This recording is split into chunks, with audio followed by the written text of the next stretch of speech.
अस्सलाम वालेकुम जी। उम्मीद करता हूँ कि आप लोग खैरियत से होंगे। अच्छा, आपने एक अंदाज़ा किया होगा कि कभी कभी जब हम किसी बंदे से कोई मशवरा ले लें, तो जब वो हमें कोई मशवरा दे, तो हम जब वो उस पर अमल करते हैं तो वो बहुत ज़्यादा फ़ायदा मंद साबित होता है। ठीक, बाद वक़्त इसी तरह से ऐसे होता है कि किसी और बंदे से हम मशवरा लें, तो बेशक वो हमें अच्छा मशवरा देना चाह रहा होता है, लेकिन उसके मशवरे पर अमल करने से हमें बहुत बुरी तरह से ना मतलब कि शिकस्त होती है या नाकामी होती है। या इसी तरह से अगर हम अपने पेरेंट्स के हवाले से बात करें या अपने घर में बात करें, तो बहुत सारे बच्चों को अपने पेरेंट्स के ऊपर बड़े शिकवे होते हैं। ठीक है, कि जी कि मेरे अब्बू ऐसे हैं, मेरी अम्मी ऐसी हैं, मेरी फ़लाँ बात में उन्होंने ये किया वो किया, फ़लाँ काम उनकी मर्ज़ी से किया, ये हुआ वे हुआ, बहुत सारी चीज़ें इस तरह से करते हैं। ठीक है, तो मैं यहाँ पर ना आपको एक मिसाल देता हूँ आपके अम्मी अब्बू की। ठीक है,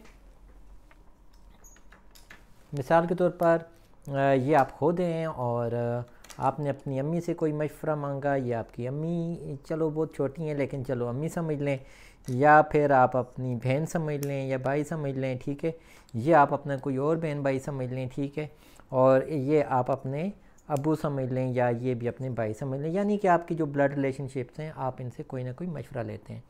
अब होता है ये कि आपने मिसाल के तौर पर अपनी सिस्टर से कोई मशवरा लिया, इन्होंने आपको कोई जवाब दे दिया और आपने उस पर अमल करने की कोशिश की।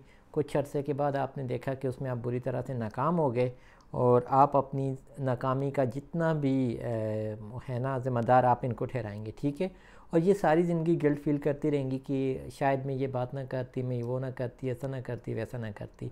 सेम इसी तरह से होता है कि आपके पेरेंट्स आपके लिए कोई करियर का आपको बताते हैं, गो कि उनको बताना चाहिए ना बताना चाहिए वो अकेला चीज़ है, लेकिन वो अपने लिए वो आपके लिए कुछ बेहतर समझने की कोशिश करते हो। आपको बताते हैं कि जी कि फ़लाँ करियर चुन लो ना, फ़लाँ काम कर लो ना, तो आप वो करते हो।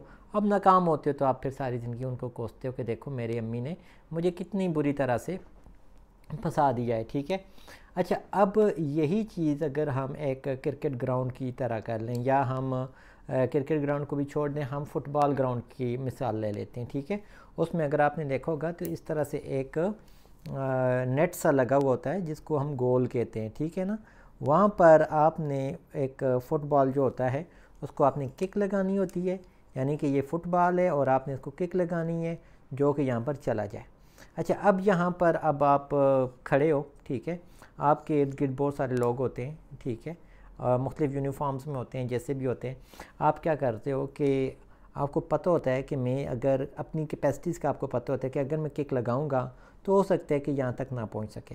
तो आपके इर्द गिर्द जो लोग होते हैं आपको उनमें से भी पता होता है कि आपके अपने लोग कौन से हैं, यानी कि आपके दोस्त कौन से हैं, आपके मतलब कि जो खिलाड़ी की टीम के हैं वो कौन से हैं। ठीक है, तो आप क्या करते हैं कि वो गोल जो होता है ना, वो जो बॉल होता है वो अपने उस करीबी दोस्त की तरफ या अपने उस प्लेयर की तरफ फेंकते हो, जो कि किक लगाता है तो वहाँ पर पहुँच जाता है, आप लोगों का गोल हो जाता है।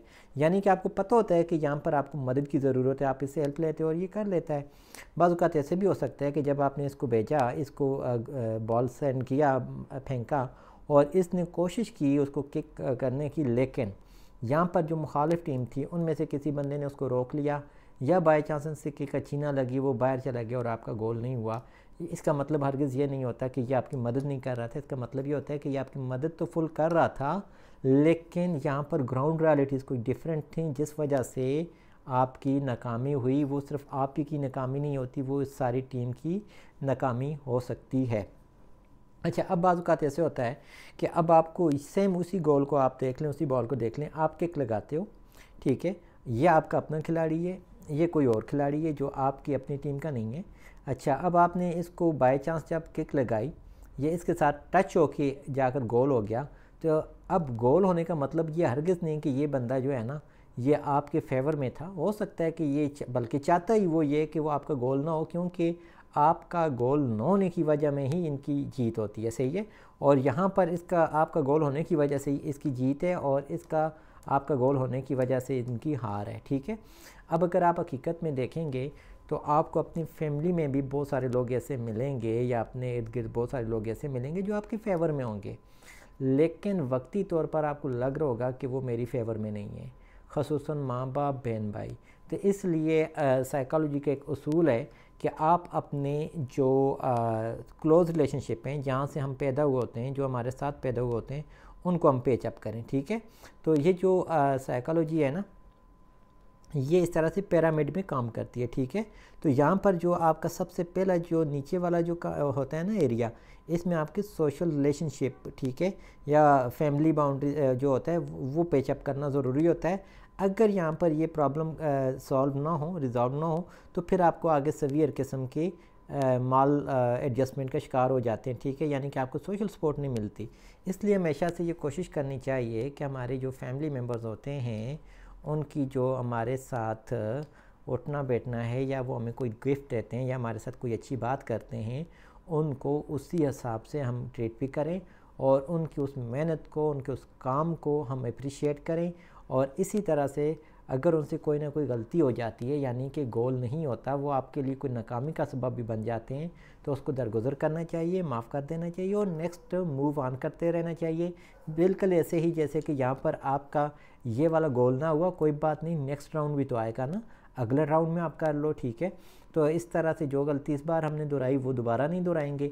इसी तरह से ज़िंदगी में भी होता है कि अगर एक गलती एक बार हो गई, नो इशू, नेक्स्ट हमने उसको दोहराना नहीं है, उससे लर्न करना है और नई ज़िंदगी का हमने आगाज़ करना है। तो यही जो चीज़ होती है बेहतर होती है और इसी को हम आम हालात में हम रिजिलियंट कहते हैं, यानी कि रिजिलियंस जितनी होगी उतना जल्दी आप अपने उन ट्रामास को, उन नाकामियों को भूलोगे और अपनी ज़िंदगी को नॉर्मल लाइफ में लेकर आओगे और अपने करीबी लोगों को माफ़ कर पाओगे और उनकी कंपनी को एंजॉय कर पाओगे। अल्लाह हाफ़िज़।